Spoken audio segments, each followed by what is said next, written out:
I made it to Pudong, Shanghai. Still not there yet, but quite a lot has already happened. So in that 14-hour flight, I met these two people who were sitting next to me, and they were from New York. I told them about how I visited Queens for the first time. They're from Queens. Then one of them got a nut allergy halfway through the flight, throat constriction, and like severe stomach pain from some smoothie he brought on the plane. That got very hectic. I think the flight attendants blew that out of proportion, and they started making announcements saying, like, asking for doctors on the plane to help this guy, and like asking how bad it was. I asked him, like, how bad is this allergy? Like, is it life-threatening? And he's like, it's okay. Like, I can just, like, the pain's really bad, but I can probably just sleep it through. The flight attendants started asking more people, which got more passengers involved.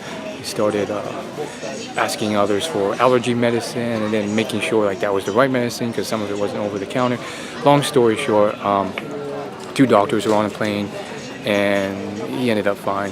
He ended up throwing up and feeling a lot better for it. And one of the doctors diagnosed it as a muscle spasm. Luckily, one of the doctors was like Middle Eastern American, so he spoke perfect English. So that's one thing.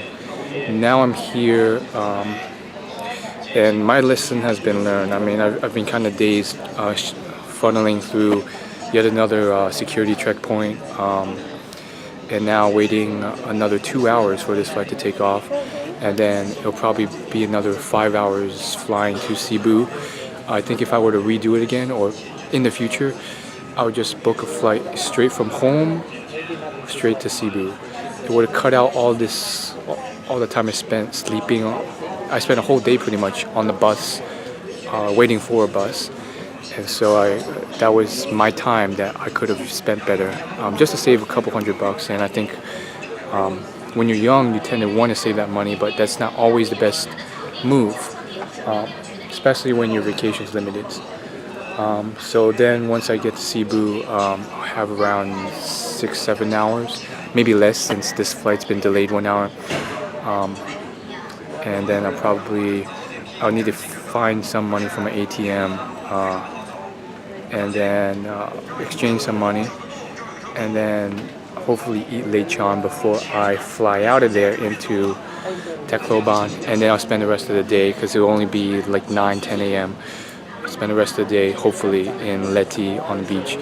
I am quite jet lagged, but I think I can sleep it off, and I can hopefully hit the ground running.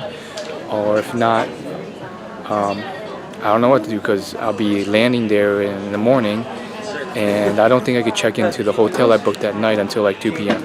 But I'll have to double check that.